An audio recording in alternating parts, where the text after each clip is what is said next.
Hello friends, नमस्कार, जय हिंद। हम लोग करंट अफेयर सीरीज में जो देखते हैं करंट अफेयर, हमारे आने वाला एग्जाम 72वीं बीपीएससी, यूपीपीएससी, यूपीपीएससी के जो आरओ के एग्जाम होते हैं और बिहार में सीजीएल के जो एग्जाम होने वाले हैं, ठीक है, इंटर स्तरीय और ग्रेजुएट लेवल का, उसको हम लोग देखते हुए करंट अफेयर को तैयार करते हैं। करंट अफेयर में हम लोग डेली देखते हैं, इसके साथ साथ वीकली करंट अफेयर को भी देखते हैं। तो डे वाइज करंट अफेयर में देखें तो आज की डेट है 8 अप्रैल 2016, ठीक है। तो आज के डेट के जितने भी इंपॉर्टेंट करंट अफेयर है उसको हम लोग देखेंगे। तो चलिए स्टार्ट करते हैं। पहला करंट अफेयर है लूनर फ्लाई बाई मिशन। इसका बात करें तो लूनर फ्लाई बाई मिशन जो है ये नासा का मिशन है, जो आर्टेमिस 2 मिशन था उसी का रूपांतरित नाम है। इसमें सबसे लंबी अवधि तक जो है मानवीय अंतरिक्ष यात्रा करने का प्रावधान किया गया है। जो पृथ्वी से अब तक की जो पृथ्वी पर जो सबसे लंबी मानवीय यात्रा है अंतरिक्ष के लिए, ये लूनर फ्लाईबाई मिशन के तहत किया गया है, जिसे आर्टेमिस 2 मिशन भी बोलते हैं। नेक्स्ट है सथानकुलम मामले। इसकी बात करें तो तमिलनाडु में देखा गया था आज से लगभग 20 वर्ष पहले, 2003 के लगभग आसपास। उस समय एक थाने में एक पिता पुत्र की न्यायिक हिरासत में मृत्यु हो गई थी। न्यायिक हिरासत में जो मृत्यु हुई थी पिता पुत्र की सथानकुलम क्षेत्र में, वहां के थाने में, इसको देखते हुए जो मद्रास हाई कोर्ट है जो चेन्नई में इसकी खंडपीठ बैठती है, उसने एक जजमेंट दिया है कि जितने भी इसमें पुलिसकर्मी दोषी थे, 7 पुलिसकर्मी जो थे, उनको सजाए मौत का हुक्म दिया है, मौत की सजा सुनाई गई है। इसलिए हमारे लिए इंपॉर्टेंट हो जाता है। हम लोगों ने पीछे भी करंट अफेयर में देखा था कि सबसे ज्यादा जो है न्यायिक हिरासत में जो मृत्यु होती है वो सबसे ज्यादा कहाँ होती है? बिहार में, जिसमें देखिए पिछले वर्ष 19 लोगों की मौत जो हुई है थाने में हो गई थी। इनको टॉर्चर किया गया था, इस तरह का रिपोर्ट आया था बाहर। नेक्स्ट है जनगणना 2027 के ब्रांड एम्बेसडर नियुक्त किए गए हैं, जो सैंड आर्टिस्ट हैं सुदर्शन पटनायक को किया गया है। अब ये जनगणना के लिए ब्रांड एम्बेसडर क्यों चुने जाते हैं? ये जन जागरूकता फैलाते हैं और लोगों में ये जागृति उत्पन्न करते हैं कि आप लोग जो है जनगणना में पार्टिसिपेट करें। 2027 का जो जनगणना है ये पहली बार डिजिटल रूप से किया जा रहा है, जिसमें ऑनलाइन पोर्टल का इस्तेमाल किया जा रहा है और मोबाइल ऐप का इस्तेमाल किया जा रहा है। इस तरह से देखें तो 2027 का जो जनगणना है पूरी तरह से डिजिटल चल रही है।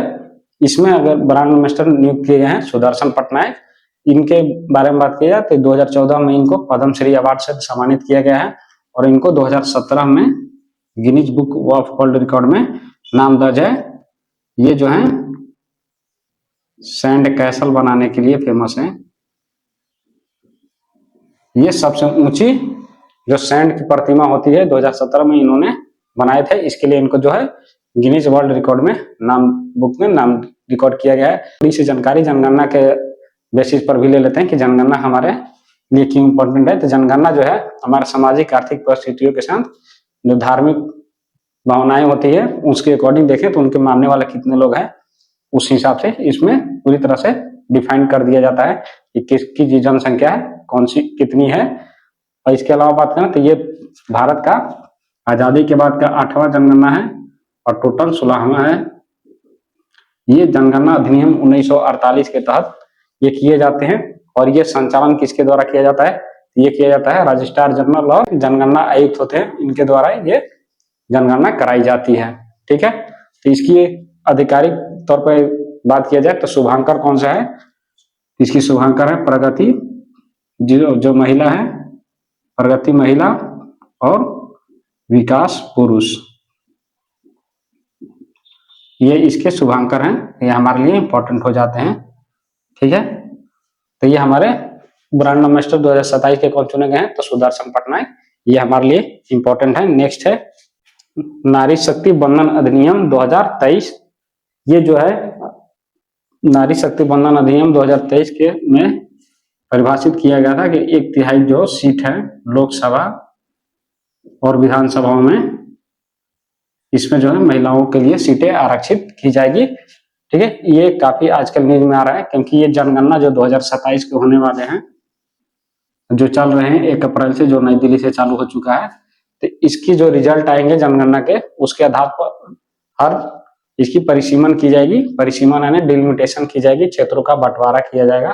तो उसके अकॉर्डिंग देखें, जब हमारे सीटें जो हैं नए रूल के अकॉर्डिंग 816 हो जाएंगे, तो उसमें 33% जो सीटें हैं महिलाओं के लिए आरक्षित होगी, यानी 273 सीटें महिलाओं को के लिए रिजर्व होंगी। तो ये नारी शक्ति वंदन अधिनियम 2023 से पता चलता है कि 1/3 जो है सीटें महिलाओं के लिए आरक्षित की जाएगी। पीएम उदय स्कीम है जो 2019 में चालू किया गया था। ये दिल्ली के लिए किया गया था। अनऑथराइज्ड कॉलोनी इन दिल्ली आवास अधिकार जो है उसके तहत किया गया था। यहाँ पर जो अनधिकृत तौर पर जो झुग्गी झोपड़ियों में रहते हैं, जिनके जो लैंड है वो मतलब ऑथराइज नहीं है, कहीं पर अपनी झुग्गी झोपड़ी स्थापित कर लेते हैं, उसको मतलब कानूनतः यानी मान्यता देने का ये नियम लाया गया था, पीएम उदय 2019।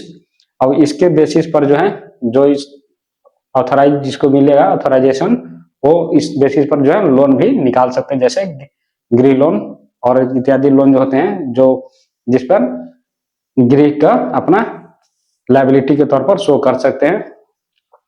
यह नेक्स्ट है, और आज का सबसे इम्पोर्टेंट है कल्पक्कम त्रिस्तरीय परमाणु कार्यक्रम, जिसका जो दूसरा स्तर है, सेकेंड स्टेज, ये हम लोगों ने देखा कल सक्सेसफुल हो गया। ऐसा सक्सेसफुल होने वाले देशों में बात करें तो भारत जो है दूसरा देश है। इससे पहले जो है रूस हुआ था। अब भारत जो है, ये टोटल जो टेक्नोलॉजी है भारत क्या है, स्वदेशी है।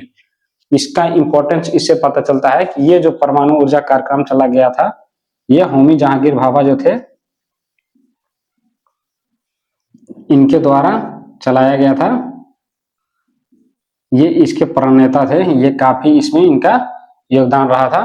ठीक है, इसका जो काम चलता है परमाणु ऊर्जा कार्यक्रम भाविनी के तहत किया जाता है, भाविनी, ठीक है, के तहत किया जाता है, यानी भारतीय नाभिकीय विद्युत निगम लिमिटेड, उसके द्वारा ये चलाया जाता है परमाणु कार्यक्रम। ये 3 स्तरीय है। पहले स्तर की बात की जाए, यानी फर्स्ट स्टेज में क्या होता है कि जो हमारे नेचुरल रिसोर्सेज के तौर पर जो यूरेनियम प्रेजेंट है, ठीक है, यूरेनियम 238, उसका इस्तेमाल करके हम लोग इलेक्ट्रिसिटी में तब्दील करते हैं। इसमें जो है कूलेंट के रूप में यानी शीतलक के रूप में इस्तेमाल किया जाता था D2O, यानी भारी जल को। नेक्स्ट जो हम सेकेंड स्टेज में देखते हैं, तो सेकेंड स्टेज में इसमें फास्ट ब्रीडर रिएक्टर का इस्तेमाल किया गया है। तो फास्ट ब्रीडर के इसमें देखें तो फास्ट ब्रीडर क्या है, तो ब्रीडर जो होता है, ये जितनी एनर्जी अपने आप को चलाने के लिए लेता है, उससे ज्यादा ये एनर्जी प्रोड्यूस करता है, उससे ज्यादा एनर्जी ये उत्पन्न करता है, पैदा करता है। द्वितीय चरण में यह पार कर गया भारत। इसमें देखें तो इसमें किस चीज का इस्तेमाल किया गया है, तो प्लूटोनियम और यूरेनियम का इस्तेमाल किया गया है, जिसको MOX भी बोलते हैं। ठीक है, इसमें जो है कूलेंट के रूप में लिक्विड सोडियम का इस्तेमाल किया गया है, सोडियम। ये काफी इंपॉर्टेंट है, इस तरह के एग्जाम में काफी पूछे जा सकते हैं कि सेकेंड स्टेज जो था फास्ट ब्रीडर रिएक्टर का, उसमें कूलेंट कौन था, तो लिक्विड सोडियम था। ठीक है, इसके जब सक्सेसफुल हो जाएगा तो इससे भारत जो है यूरेनियम का जो एक्सट्रैक्शन होता है वो थोरियम में कन्वर्ट कर लेगा, और थोरियम से किस तरह से एनर्जी प्रोड्यूस किया जाता है वो थर्ड स्टेज की टेक्नोलॉजी हो जाएगी। उसमें भारत जब ये ऐसा कर लेगा तो पहला ऐसा करने वाला देश हो जाएगा।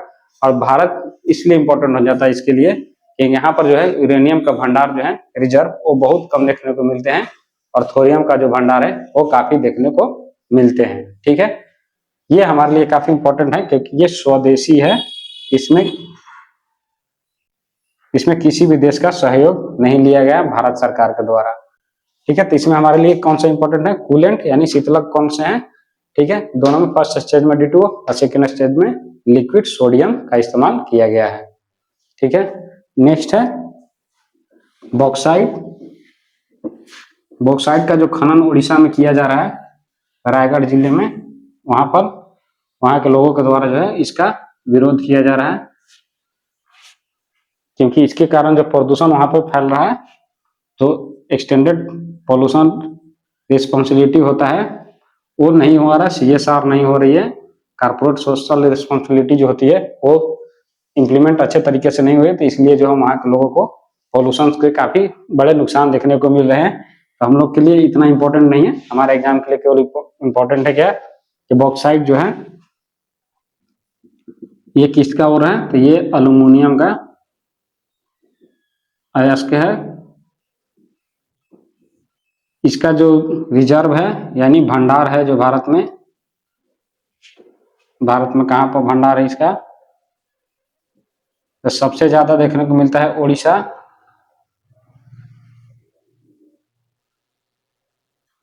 इसके बाद आंध्र प्रदेश, फिर गुजरात, झारखंड, महाराष्ट्र, ये 5 टॉप के देश हैं, सॉरी राज्य हैं जहां पर जो बॉक्साइट के जो भंडार हैं वो सबसे ज्यादा है। और इसका उत्पादन जो है, उत्पादन कहाँ पर किया जाता है सबसे ज्यादा, तो ये भी उड़ीसा में ही सबसे ज्यादा किया जाता है। इसके बाद गुजरात, झारखंड और महाराष्ट्र में किया जाता है। ठीक है, तो ये हमारे लिए जो इंपॉर्टेंट पॉइंट्स है बॉक्साइट से रिलेटेड वो हमारे लिए ये रहे। ठीक है, सबसे ज्यादा इसमें भी देखें बात करें तो कौन सा है, तो पूछता है एग्जाम में केवल कि सबसे ज्यादा यूरेनियम का भंडार और उत्पादन कहाँ होता है, तो ये दोनों जो है उड़ीसा में किया जाता है। तो इस तरीके से हम लोगों ने देखा आज का जो करंट अफेयर था। इसके अलावा एक और लास्ट टॉपिक है कोझिकोड और वायनाड के बीच में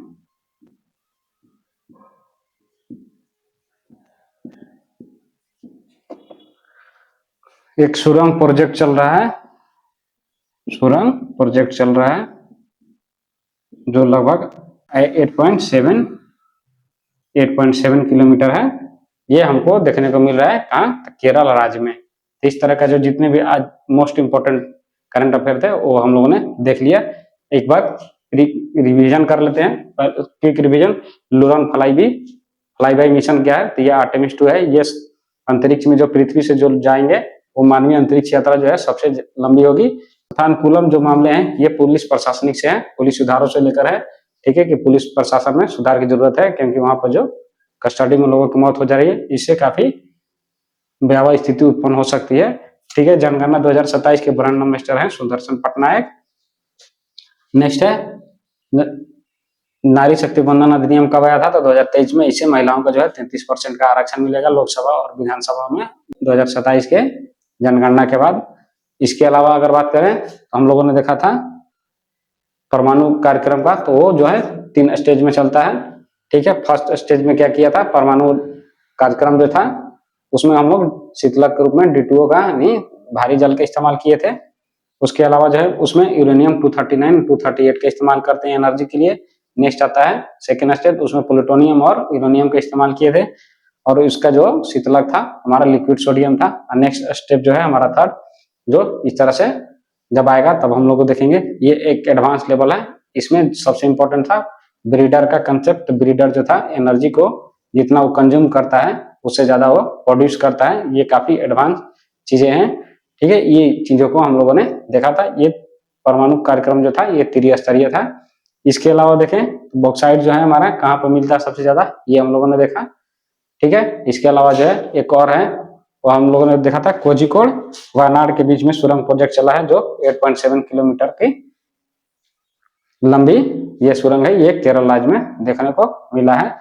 एक नेक्स्ट और है मिशन मित्र।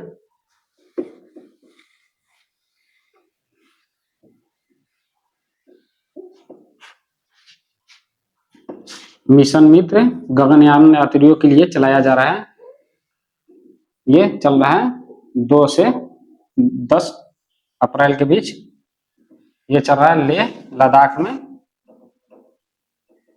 जहां पर जो अंतरिक्ष यात्री हैं, जो गगनयान हमारा मिशन है उसमें जाने वाले जितने भी हैं, शुभांशु शुक्ला, अंगद, ठीक है, कृष्ण नायर, इस तरह के जितने भी लोग हैं उनकी जो ट्रेनिंग जो होगी स्पेस और भारत अर्थ के बीच में जो भी डिफरेंसेस आते हैं उसके अकॉर्डिंग ट्रेन किया जाएगा इनको। तो ये मिशन मित्र उन गगन यात्रियों के लिए है, ठीक है, जो हमारे अंतरिक्ष में जाने वाले हैं, गगनयान मिशन में जाने वाले हैं। इस तरह से हम लोग का जो है करंट अफेयर आज का कंप्लीट होता है। यदि आप लोग को वीडियो अच्छा लगे तो दोस्तों में शेयर जरूर करें। मिलते हैं नेक्स्ट वीडियो में, तब तक के लिए जय हिंद।